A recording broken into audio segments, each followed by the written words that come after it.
আমরা গণভোটের যে আকাঙ্ক্ষা অ্যাকচুয়াল যে আকাঙ্ক্ষার যেটা বাস্তবায়ন করা দরকার আমার মনে হয় না এখানে রাজশাহী বিশ্ববিদ্যালয় বাংলাদেশ বিশ্ববিদ্যালয় মঞ্জুরি কমিশন থেকে এমন একটা প্রোগ্রামের আয়োজন করা হয়। সর্বোচ্চ স্তর হিসাবে বিশ্ববিদ্যালয়ের প্রত্যেকটা শিক্ষার্থী যদি তার এলাকায় গিয়ে আমার এখানে যারা আছে সবাই জানে গণভোট কী।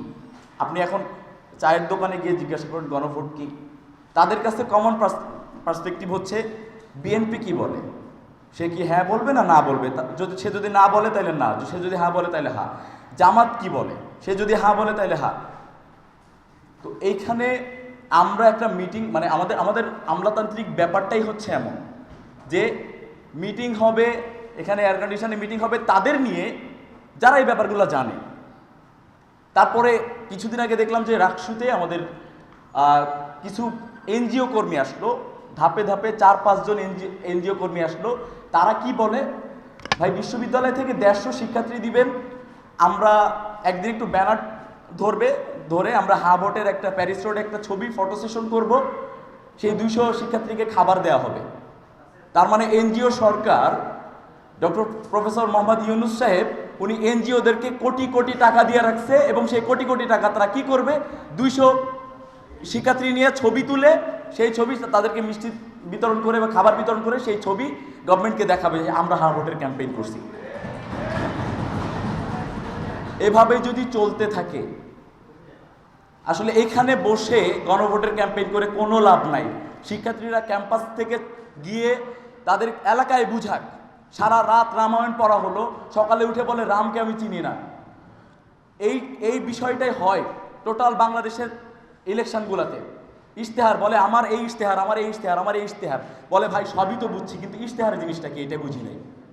এই জিনিসটাই হচ্ছে বাংলাদেশে। ইভেন বাংলাদেশের যেই ক্যাম্পেইন সিস্টেম এটা নিয়েও আমাদের যথেষ্ট আলোচনা আছে। আমি বারবার বলছি যে বাংলাদেশের নির্বাচনী যদি ঐক্যমতে সমাবেশ করা যায়, এখানে মানে গভর্নমেন্টের অনেকে আছেন, যদি ঐক্যমতে সমাবেশ করা যেত গভর্নমেন্ট আয়োজন করে, সেখানে বিএনপির এমপি ক্যান্ডিডেট, জামাতের এমপি ক্যান্ডিডেট, স্বতন্ত্র এমপি ক্যান্ডিডেট, সকল এমপি ক্যান্ডিডেট থাকবে এক মঞ্চে।